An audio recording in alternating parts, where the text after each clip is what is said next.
Anywho's, let us now join our interview with Wayne Static from Static X during this extremely heavy edition of the 5 Count.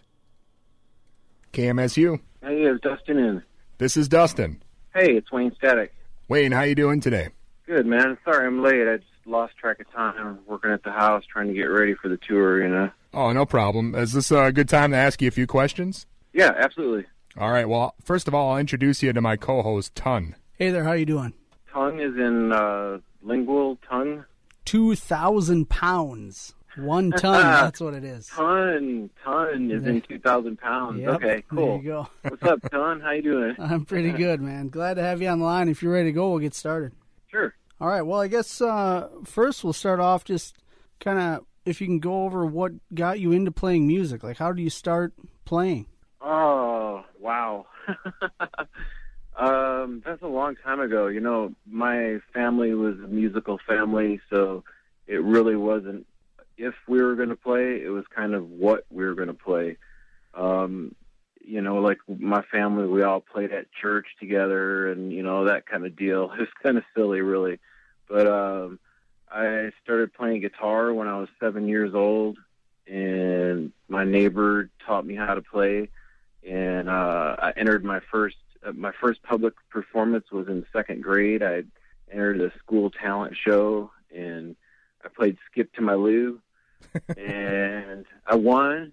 So the prize was I got to play for a bunch of old ladies at some luncheon that they were having. So wow. I went and played for some old ladies. Score. By the way, old ladies love me. So that is awesome.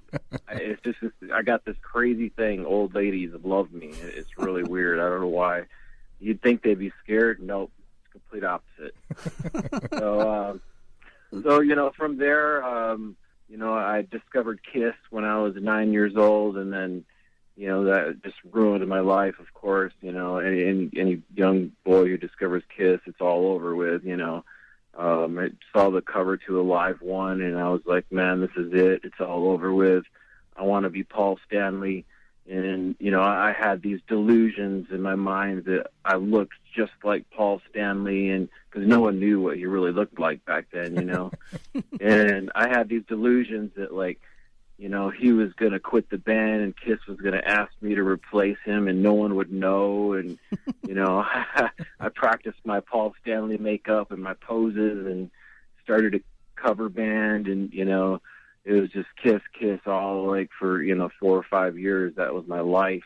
And then, you know, moved on from there into other music that was, you know, maybe the music was a little bit better, but the theatrics of Kiss is really, you know, it's really stuck with me through the years, and how they really make a party out of it and, you know, put on a show. So then, after becoming a Kiss fan, did maybe I Was Made for Loving You turn into some kind of perverted evil disco version? Is that how that whole thing started? You know, the evil disco thing really didn't start until the mid-'90s. I had gone through all kinds of incarnations of, you know, trying to discover what it is that I do best. And that's what a lot of young bands have difficulty with, is trying to discover their identity, because you can want to be Pantera or Slayer or something, but maybe, you know, that's not your forte. And, you know, it took me a long time to realize that I'm not going to outdo Pantera, you know, so why even try, you know, like I need to figure out something that is my own.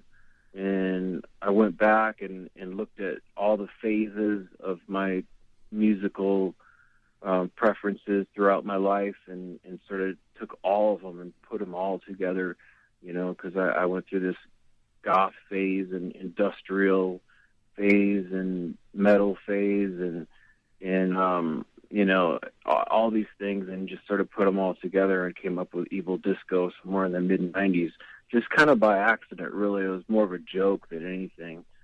Yeah, I mean, if we can you talk to us a bit about then how you ended up forming Static X in kind of those early days? I I had pretty much given up on music as a career by that time. I'm an old guy, dude. I'm 50 years old. Like most people don't realize it.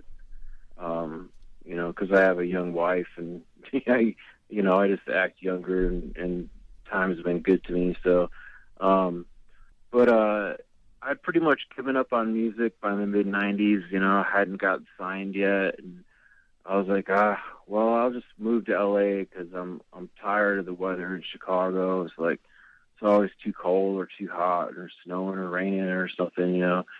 So luckily, I had a really good job at the time in Chicago, and they had another office in LA. So I just transferred to the LA office and started my 401k retirement program, and was just doing my time.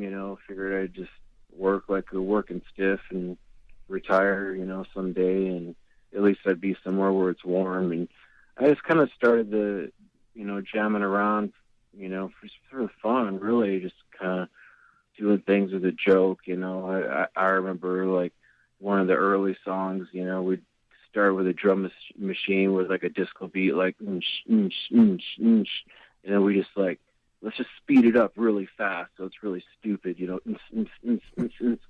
then just start like playing some really stupid guitar riff like a keyboard,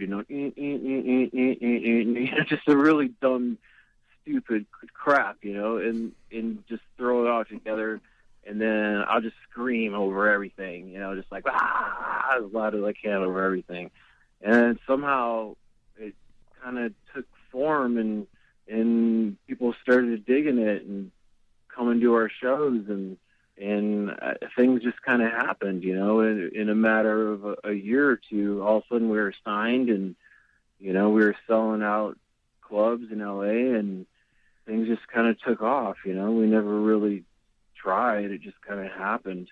And I guess that's kind of maybe why, because we weren't trying. It's like, that's kind of the way life is, when you try too hard, everyone can smell the desperation, and it puts them off. It's just like if you're trying to get a chick, if you try too hard, she can smell the desperation, and she doesn't want nothing to do with you, And so, that's just the way life is, and when you least expect it and you're not really trying, things, boom, they fall into line and things happen. Yeah, and it's interesting. You mentioned the idea of not being able to be a Pantera or a Slayer, but when I first saw Static X, it was at Ozfest '99, and those two bands were actually on the bill with you. So Yep. That was a good tour, man. That tour really helped launch our career. That was, right after the record had come out, and it put us in front of a lot of people, and then MTV picked up the Push It video, put it in regular rotation, and within 6 months we were gold, and within 8 months we were platinum, and it was just like boom, everything hit. And then we came back and did the second Ozfest in 2000 on the main stage, and things were just really cranking at that time. now you guys seem to be obviously different and even heavier than a lot of the other metal bands around that time in the late '90s, early 2000s. Did it ever bother you? Maybe people grouped you in with some of the other, quote unquote new metal bands around that time, or did you guys see yourself as that? It was kind of funny, it's just because we came out of LA, and that's where this whole so-called new metal thing started. I'm not really sure what new metal is. I don't really know. I don't know if anybody knows. But I don't really care. That's kind of why we came up with Evil Disco, because we were like, got tired of being called this or that, or even industrial metal or whatever. It's like, we're not any of that. Like, I am what I am, and that's Evil Disco. Well, you mentioned kind of stumbling upon the sound of the Evil Disco. Once you guys got going, did you ever find any pressure from the labels, to try to kind of mold you guys into more of a mainstream sound or anything like that? Yeah, that was what Shadow Zone was all about, our third record. We had done 2 records that were pretty successful. Machine, our second record, went gold pretty quick, and, we were doing pretty good, as far as everything. And, man, then the label stepped in, and they were like, They wanted a radio hit, and the problem was that damn Queen of the Damned soundtrack. I did a song on there with Jonathan Davis from Korn, and I did more of like a singing thing, and it was his song. He wrote the song, it was just me singing his songs. His label wouldn't let him do it, and the president of Warner Brothers heard that, and he was like, "Oh, so you can do more than scream? Oh, well, we want you to do, this direction." And, they put us in the studio, and they're like, "No, you need to write more songs. No, you need to use a different producer. No, you need to go back and do more songs. You need to try a different producer, a different studio, a different mixer, write more songs." It was just on, and, it took like 2 years to get that album out. It was just painful. It was so much work, and we put it out, and the fans hated it. It was just like this huge uproar. We lost so many fans from that record. I mean, and now in retrospect, years and years later, there's a lot of fans that would say that that's their favorite record. But when it came out, my fans hated it, and I think it took a long time to recover from that. First of all, it took us 2 years to get a record out, which is a long time. And then when it finally came out, everyone just was like, "What's this crap?" Wayne's singing and stuff, and then the record really didn't do that well anyway. There was no hit singles off it or anything, and after that, the label kind of stayed out of things. They were like, "Okay, well, maybe we were wrong. You can go back to doing whatever you want to do," and then we had another setback that. After that, my guitar player got arrested for being a pedophile, and that totally screwed the band up. Because then, now all of a sudden, Static X is used in the same reference as pedophile, and people that don't really know the band thought maybe it was the whole band or whatever. And I don't know if we ever recovered from that. That really was the nail in the coffin at that point. That was kind of the lowest point with my career. Sure. Getting a call, saying your guitar player's in jail for statutory rape. What the hell, man? What's going to happen? Yeah. So, we did our best to recover from that, and it seems like it's just, been a struggle from there out. It's just everything, man. The economy sucks so bad, and the music industry has changed so much now, and luckily, we got in early before the whole music industry went to crap, and I can still go out and tour. And, I'm just, obviously Static X is gone now, but I'm, still doing my thing and keeping Evil Disco alive. And this next week, we actually start the Wisconsin Death Trip tour.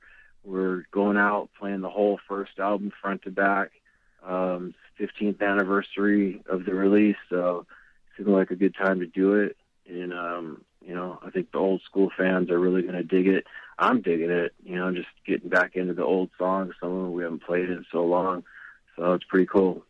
Yeah, and you mentioned obviously doing the solo thing now. Do you prefer that? I mean, or is the writing and recording process much different? Because I know you did most of the stuff for Static X too. Yeah, I mean, I always did everything anyway.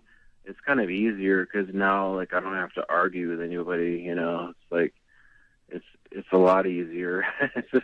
I just do what I want to do. Before, I wrote all the songs and did demos, and then I had to argue with people about whether the bass was not loud enough, or whether there should be a drum fill here or not, and just stupid crap like that. And it was just tiring and exhausting, and everything ended up being a compromise. And now it's just easier. I just got some guys that I hired that are awesome players, and we all get along, and the show is great, and we all have a good time. And it's kind of Static X Mark II. I just can't call it Static X anymore. That's all. Yeah, and you guys got a show coming up in Minnesota soon, and we're looking forward to that, obviously, playing the old stuff. Do you have any other projects in the works, or maybe a new album or something like that? I recently did something with old school rapper DMC from Run DMC. Wow. And that finally came out. and man, it's a hell of a track. We did a video for it, and he finally got it out for sale. You can check it out on Amazon. It's just a single out right now. He hasn't put his whole album out yet. But I did a couple songs for him on his album. He got a bunch of different players, and it's really an awesome track. The song's called Noise Revolution. He's actually calling the record that, and it turned out really cool, so everyone should check that out. Yeah, that's definitely an interesting pairing. That's got to be good. Yeah. I like doing, different things. I'm always looking for different angles to try, and I actually did a song with Bobby Brown, but I know it's so weird. It's so weird, but it was right before Whitney Houston died, and after she died, I think he just kind of shelved the whole project, and wow. And I don't think it ever came out, or nothing ever came of it. I don't even know what he's doing now, but it was interesting. He was trying to go a little bit heavier, so he got some rock singers in to help out, and it was interesting. Yeah, that's yeah. That's the DMC thing is way cooler though. It's really badass, man. It's more of like a Rage Against the Machine kind of vibe, really hard hitting rock and roll based, but with DMC's rapping over it, and then I do all the choruses and stuff, so it's really cool. Sounds awesome. Well, Wayne, it's been great having you on. Is there anything you want to leave the listeners with? Well, come out to the tour. If you can make any of the shows, it's going to be badass. We're obviously going to have a great time, and we're doing something a little bit different this time. We're actually splitting the show into two parts. We're going to do Wisconsin Death Trip front to back. We're going to take a little intermission. We're going to come back out. I'm going to go backstage, fix my hair and stuff like that, and then we're going to come back out, and we're going to play another 6 songs, and it's going to be a different second half of the show every night. So some of the hardcore fans that want to follow us around and hit multiple shows, they'll get to see a different show every night. So, really looking forward to it. So everyone come out to that, have a good time, do some shots, and thanks to everyone for all the support through the years, and that's about it, man. Keep having a good time. All right, Wayne. Well, we are looking forward to seeing you in Minnesota. Thanks a lot for being on with us today. Cool. Nice talking to you guys. See ya. Thanks a lot, man. Bye-bye.